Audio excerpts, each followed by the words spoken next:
Oi gente, tudo bem com vocês? Bem-vindos a mais um vídeo. E no vídeo de hoje a gente vai conversar sobre o impactante Holocausto Brasileiro, da Daniela Arbex.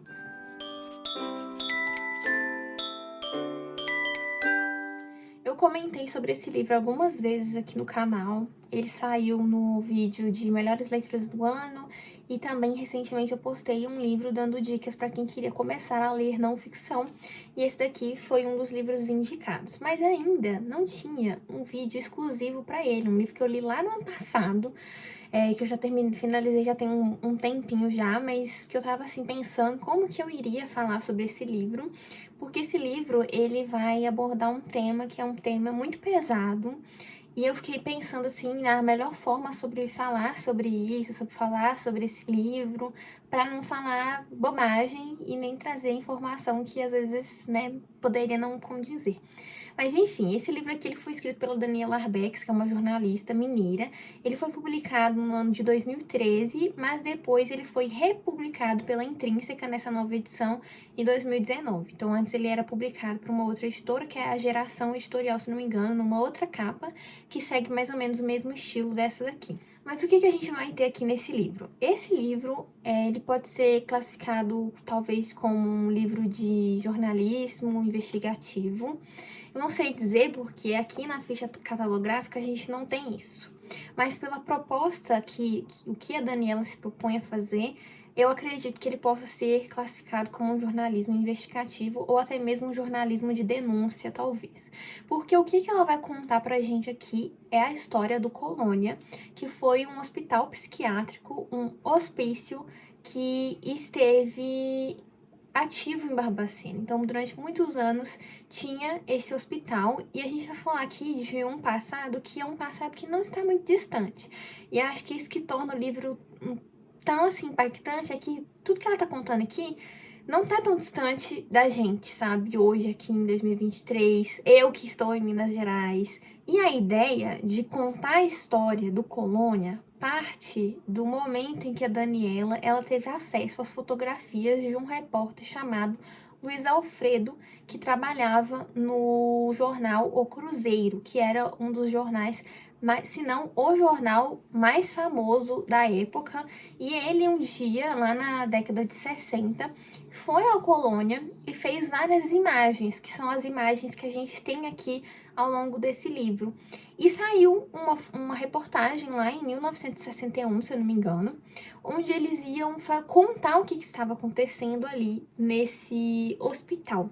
Então, quando a Daniela tem contato com essas fotografias e ela vê essas imagens, que são imagens extremamente chocantes, eu tinha até pensado em colocar algumas dessas fotos para vocês, mas as fotos são extremamente impactantes. Eu vou tentar achar, assim, as que são menos chocantes, as que podem não causar gatilhos, enfim, né, nas pessoas, pra ver se eu consigo colocar aqui pra vocês terem uma breve noção do que é. Inclusive, essa da capa aqui é uma foto desse fotógrafo Luiz Alfredo. Então, quando ela vê essas fotografias, ela decide que ela vai contar essa história. Ela até diz aqui, conta sobre esse momento aqui nesse livro, que ela tinha acabado de ter o filho dela, mas que ela sentiu que ela precisava contar isso. Então, ela teve todo esse trabalho de correr atrás dessa história e principalmente de correr atrás dos sobreviventes, que não foram muitos, tá? Quando ela começou a escrever essa história, que acho que, se eu não me engano, foi em 2011 que ela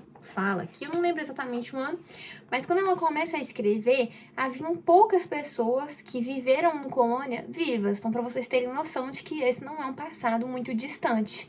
Então, essa história aqui, ela parte do relato das pessoas que sobreviveram a esse genocídio que aconteceu no Brasil. E também, outra coisa que a gente vai ter aqui, são os relatos de pessoas que trabalharam no Colônia. Então, lá em 1961, quando sai essa reportagem sobre o Colônia, as pessoas passam a tomar maior conhecimento sobre o que realmente estava acontecendo nesse hospital. Porque, gente, já havia todo um imaginário sobre o que acontecia lá, sobre o que era um hospício, sobre esse tratamento, muito entre aspas, que as pessoas recebiam quando iam para lá, mas ninguém tinha, de fato, essa percepção do que realmente acontecia, do que eram esses maus tratos e como que essas pessoas estavam vivendo numa situação extremamente precária aqui. Então, esse é o primeiro momento onde a gente vai ter um relato real, fotos que retratam realmente o que estava acontecendo ali. E aí as pessoas passam a prestar maior atenção no Colônia. E como eu comentei aqui, a gente vai ter esse relato dos sobreviventes. Então a Daniela ela vai contando a história de diversas pessoas. E essas pessoas elas contam como que elas foram parar lá. E às vezes a gente vai ter relatos de pessoas que nem fazem ideia de como elas foram parar lá, porque elas ficaram tanto tempo naquele lugar que elas esqueceram quem elas eram. Então, dentre essas pessoas que iam parar lá, a gente vai vendo que muitas delas eram pessoas que não precisavam de nenhum tratamento psiquiatra. As pessoas que eram mandadas para lá, muitas vezes, eram filhas que engravidavam, mulheres que os maridos queriam se livrar. Tem um caso que ela conta aqui de uma empregada que foi abusada pelo patrão e ela acabou engravidando. E para ele se livrar, né, desse problema, ele simplesmente envia a mulher para lá. Então, assim, a gente vê que eram pessoas que não tinham nenhuma necessidade de tratamento. Pessoas que às vezes eram tristes por algum motivo, ou que estavam melancólicas, também eram enviadas para lá. Bêbados, mendigos que estavam na rua, pessoas sem teto, que não tinham lugar para ir, eles enviavam para lá para tirar essas pessoas da rua. Muitas vezes, LGBTQIA+, também eram enviados. Então, as pessoas que eram mandadas para a colônia eram justamente essas pessoas que estavam à margem da sociedade. Então a gente vai vendo o que estava acontecendo ali nesse local. E uma coisa que vai chocando um pouco a gente conforme a gente vai lendo é que a gente vê que não tem um critério para as pessoas serem enviadas, sabe? Que pessoas que não tinham nenhuma necessidade psiquiátrica, que não estavam com nenhuma questão, nenhum problema, acabavam indo parar lá simplesmente por estarem incomodando alguém de alguma forma. Então a gente vai ter esses relatos até de crianças que chegam a nascer lá dentro, né? Porque como eu falei, muitas mulheres que estavam grávidas acabavam sendo enviadas para aquele lugar. E aí a gente vai chegar no momento onde que ela vai falar sobre a venda de cadáveres. Por quê? O que que acontece, né? Esse hospital, ele tinha espaço para uma determinada quantidade de pessoas. E aí chegou um ponto onde já não estava cabendo mais, de que esses leitos, eles já estavam todos ocupados. E aí o que que eles fazem? Eles tiram os leitos, eles tiram as camas e colocam palhas para as pessoas dormir, para não ocupar espaço. E esse lugar vai ficando cada vez mais com uma superpopulação, então ele vai ficando cada vez mais cheio. Um espaço que deveria caber X pessoas estavam 10 vezes mais. E em um dado momento da história, ela vai contar que morriam cerca de 16 pessoas por dia. E o que eles faziam com esses cadáveres? Esses cadáveres, eles eram vendidos para as universidades. E aí ela conta, tem um capítulo aqui que ela vai contar como que funcionava essa venda e toda a descrição do tratamento que esses cadáveres recebiam. Porque assim, gente, o povo já era tratado de forma desumana quando eles estavam vivos. Imagina depois de morto, né? Eles eram dados como indigentes, eram pessoas ali sem nome, sem família, sem passado, sem presente e sem futuro. Então ela vai contar sobre essa quantidade exorbitante de pessoas que começam a morrer ali. Então, eles enviavam essas pessoas para as universidades, vendiam esses cadáveres, e ela conta como é que era a chegada lá na universidade, o que eles faziam com esses cadáveres quando eles chegavam, porque naquela época era muito difícil conseguir corpos para poder serem usados nos cursos que tem aquela disciplina de anatomia, né? Que as pessoas precisam ter acesso ali ao corpo humano, fazer todos aqueles paranauê lá, que eles têm que fazer lá, aquelas coisas doidas lá, que eles fazem no curso, né? Então, naquela época, não era tão fácil de conseguir esses corpos. E aí, as universidades do Brasil inteiro compravam esses corpos do Colônia. Então, eles estavam ali inseridos nessa indústria, eles estavam fazendo dinheiro com essas pessoas que estavam vivendo ali de forma desumana. E aí as pessoas que não poderiam, que eles não vendiam, eles simplesmente enterravam lá num espaço. Aí ela até conta dessas sepulturas sem nomes, de pessoas que foram enterradas lá, e ninguém nem sabe quem foram, né? E é um número assustador, né? Tanto que aqui na capa a gente tem genocídio, 60 mil mortos no maior hospício do Brasil, porque ele realmente era o maior hospício. E esse livro, ele me causou um certo incômodo, e ele muito provavelmente vai causar muitos incômodos em todos os leitores, de diversas formas, em diversos momentos, porque ele é um relato extremamente cru de tudo que acontecia ali, e ainda, acompanhado desse relato, a gente vai ter as fotos. E as fotos são extremamente chocantes, assim, porque são aquelas que você vê aquela coisa, você fica horrorizada de saber que aquilo ali aconteceu. Mas um ponto que me deixava tanto quanto incomodada era com relação aos funcionários que trabalhavam ali. Claro que eu não vou julgar ninguém por ter trabalhado lá, porque assim, quem sou eu? As pessoas precisam se alimentar, as pessoas precisam pagar contas, as pessoas precisam viver. Afinal, a gente vive num mundo onde nada é de graça. Então, assim, ao mesmo tempo que eu não queria julgar demais essas pessoas que estavam trabalhando ali, vendo essas coisas e não fazendo nada, eu também ficava pensando nisso, tipo, poxa, elas precisavam, né, comer. Muitas das pessoas que estavam trabalhando lá precisavam sustentar a família, mas ao mesmo tempo você fica indignado porque a gente vai ter o relato desses funcionários contando sobre como que era, coisas que eles tinham que fazer, e a gente vai ter até uma funcionária que fala sobre o dia que ela viu um tratamento de choque e de pessoas que iam a óbito, pessoas que morriam com esse tratamento de choque. E aí você fica meio indignado, tá? Tipo, você ficava incomodada, mas você não fazia nada. Então, eu ficava fazendo esses questionamentos, porque tinha as pessoas que trabalhavam lá, além dos médicos, né? Então tinha esses funcionários, cada um fazia uma coisa, a gente vai ter o relato de uma moça que ficava na cozinha, e aí como que era o cuidado que eles tinham com crianças, porque tinha muitas crianças lá, crianças que nasciam no Colônia, então era um negócio que eu ficava meio, ao mesmo tempo revoltada, mas também ficava tentando entender o lado dessas pessoas, porque teve gente que passou assim anos trabalhando ali naquele local, e nunca denunciou, nunca procurou as autoridades, nunca fez nada. E pra trabalhar lá, não era tipo assim, só chegar lá e falar, eu quero trabalhar aqui. Não, tinha todo um concurso, as pessoas passavam por um procedimento. Tem até um dado momento que uma pessoa vai contar aqui que uma das etapas, assim, era justamente esse negócio do tratamento de choque que elas teriam que fazer nos pacientes e que ela não conseguiu fazer. Tem uma que fala que viu essa atrocidade, saiu correndo, nunca mais voltou. Mas aí, ela saiu correndo, nunca mais voltou e não denunciou isso também, sabe? Então, ao mesmo tempo, eu fiquei meio assim, sabe? Mas aí, por um lado, eu ficava, ai, poxa, mas esse povo precisava trabalhar. Mas eu fico pensando nessa outra aí, sabe? Que saiu também e nunca mais voltou. Ela poderia ter denunciado, ela não trabalhou lá.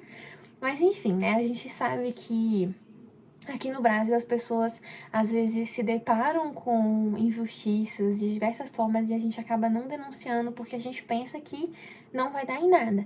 Igual lá em 1961, quando saiu aquela matéria no Cruzeiro, que era o maior jornal do Brasil, não aconteceu nada, gente. Saiu aquela matéria, as fotos foram publicadas, mas não saiu nada. As pessoas voltaram a olhar, ficaram incomodadas ali, mas foi um incômodo que depois foi esquecido.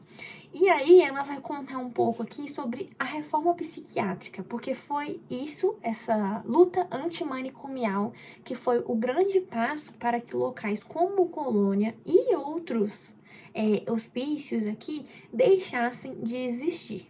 Então, a reforma psiquiátrica, ela surge, né, tem como base um italiano que foi o Franco Basaglia. Esses nomes são muito doidos, Basaglia, né? Meu italiano é de centavos. Então, Franco, ele era um médico que ele estava defendendo esses ideais dessa luta antimanicomial. E aí, no Brasil, as pessoas que vão desencadear isso se baseiam nas ideias dele. Eu não vou falar muito sobre essa luta porque, enfim, é uma história um tanto quanto extensa. Ela até traz um pouco aqui sobre o que foi, os nomes, as pessoas que foram importantes, que fizeram com que esse local fosse reformado, né, que isso aqui mudasse, né, porque eles queriam fazer uma espécie de, não uma espécie, eles queriam fazer uma reforma mesmo aqui nos manicômios e nos tratamentos psiquiátricos, né? E isso começou na década de 60, né? Então, o Colônia e outros manicômios, eles vão mudar a partir dessa luta, porque uma das coisas que eles defendiam e que surgiu a partir disso foi o fechamento de diversos hospícios e manicômios. Porque, a gente sabe o que acontecia nesses locais, sabe? As pessoas, elas eram internadas ali, elas não recebiam tratamento devido para o que elas estavam precisando, né? Elas levavam tratamento de choque, tipo assim, era uma tortura. E daí também que a gente entra na questão do título desse livro, que é o Holocausto Brasileiro. Quando a gente pega para ver essas fotos, a gente vê muita semelhança com os campos de concentração nazista. Até o tratamento aqui que essas pessoas recebiam, a forma organizacional, se parecia muito. E aí, tem um dado momento aqui no começo do livro que a gente vai ter um médico que vem ao Brasil e ele visita esse manicômio e ele fica horrorizado com as coisas que ele vê lá. E ele faz uma coletiva de imprensa e ele fala, né? Hoje eu visitei um campo de concentração. Então é daí que vem o título, né? Porque realmente o que aconteceu aqui foi muito semelhante ao que ocorreu lá na Alemanha. Enfim, assim, no geral, foi um livro que eu gostei muito de ler. Eu até comentei nos outros vídeos que esse livro apareceu, né? Que foi um livro que eu li muito rápido, que foi um tanto quanto chocante. Eu acho que não vai ser todo mundo que vai conseguir ler esse livro tão rápido assim como eu li, justamente porque a gente tem um tema aqui que é um tema muito pesado. Então, e ela trata isso de uma forma muito crua, sabe? Então a gente não tem as coisas aqui em meias palavras. Ela não tenta endossar o que tá acontecendo aqui. E às vezes ela até faz um negócio que é pra apelar muito pro lado emotivo do leitor, porque ela dramatiza muito algumas coisas. Então tem determinadas relatos que ela vai escrever aqui, que ela faz uma certa dramatização para apelar mesmo para o nosso lado emocionado, sabe? Então, ele é um livro que ele vai ser difícil para as pessoas lerem, tá? Então, assim, eu li ele rápido justamente por conta da escrita da Daniela Arbex. Tirando o tema, que é um tema extremamente pesado, e aí por isso que algumas pessoas podem não conseguir ler ele tão, assim, de uma vez como eu li, porque eu terminava um capítulo e eu já ia direto pro outro, gente, pra vocês terem noção. Mas era justamente por conta do tipo da escrita da Daniela Arbex, tá? Eu não sei se ela tem essa escrita pelo fato dela ser uma jornalista e os jornalistas terem essa preocupação de levar a informação para um público que é mais leigo, que não é um público jornalístico. Então ela tem uma escrita que é muito simples, muito tranquila e que você lê assim bem de boa. Então, apesar de ser um tema pesado, a escrita dela é leve. Então por isso eu li ele bem rápido. E fora que assim, questão de texto, o livro ele tá bem... Opa, quase que eu mostrei uma foto chocante aqui, Jesus, não pode. Mas enfim, o livro ele tem uma diagramação que é assim, tem bastante imagem. Então se você gosta de fazer anotações, ele tem espaço para isso. E fora que ele é um livro que ele tem muitas e muitas fotos, assim. Ele tem bastante foto. Opa, quase que eu também mostro. Tem algumas fotos que realmente não são boas de mostrar. Enfim, e aí é isso, gente. Esse livro ele vai fazer essa denúncia e eu acho que esse é um livro bem importante pra gente ler, porque coisas como isso daqui são coisas que não devem cair no esquecimento para não acontecerem de novo. Então é muito importante que todo mundo leia, que todo mundo conheça e saiba o que foi isso, o que aconteceu aqui em Minas Gerais, o que acontecia nesse período e o tratamento que as pessoas recebiam. E outra coisa que às vezes também ficava me batendo muito na cabeça era, será que algum parente meu foi parar lá? Porque era tão comum as pessoas serem enviadas para a colônia por nada, que em determinado momento ela até conta de uma pessoa que descobriu que um parente foi parar lá, um filho que a mãe acabou sendo enviada pelo marido e o menino nunca sabia disso, achava que a mãe tinha abandonado ele. Então, tipo assim, eu fiquei me questionando assim, será que algum familiar meu foi parar no colônia? Enfim, são questões. Se você é de Minas, não só de Minas Gerais, porque pessoas do Brasil inteiro eram enviadas para lá, mas principalmente se você é de Minas Gerais, eu acho que você também vai acabar se questionando sobre isso, sabe? Então ele é um livro que ele vai incomodar, ele não vai ser um livro tranquilo, tá? E se você é uma pessoa muito sensível, não recomendo que você leia, justamente porque a gente vai ter temas muito pesados e esse relato, ele é feito de forma crua, ele é feito de forma explícita, ela não vai utilizar minhas palavras e eu acho que ela fazer isso é o ideal para esse tipo de livro, porque justamente como eu falei, isso aqui é uma história que não pode cair no esquecimento para não acontecer de novo, pra gente entender sobre esse passado, que não é um passado muito distante, e ainda entender que coisas parecidas com isso daqui ainda acontecem, tá? Infelizmente, as doenças psicológicas, doenças psiquiátricas ainda são muito banalizadas e muitas vezes não recebem o devido tratamento, tá? Então, enfim, é um livro super importante que acho que todo mundo que devia ler. Só toma cuidado, se você é uma pessoa muito sensível, talvez não seja bom você ler isso daqui. Se você ler, se você tiver interesse, deixa pra ler no momento que você estiver de boa, tá? Porque senão você vai, ficar todo engatilhado aí. Mas, enfim, era isso que eu tinha pra conversar com vocês sobre esse livro, tá? Como eu disse, é um livro que eu recomendo, mas cuidado, tá bom? Então é isso, se você gostou desse vídeo, não esquece de deixar o seu like, se inscreva no canal se você ainda não é inscrito, tá? Ativa as notificações, só clicar no sininho aqui, pra você receber notificação toda vez que eu postar um vídeo novo. Lembrando que aqui no box de descrição eu deixo os links das minhas redes sociais e formas de você auxiliar o canal sem gastar nada além. Você pode comprar pelo meu link de afiliada na Amazon, que recebe uma pequena comissão e o valor não se altera em nada pra você, tá bom? Então é isso, espero que vocês tenham gostado. Um beijo e até o próximo vídeo.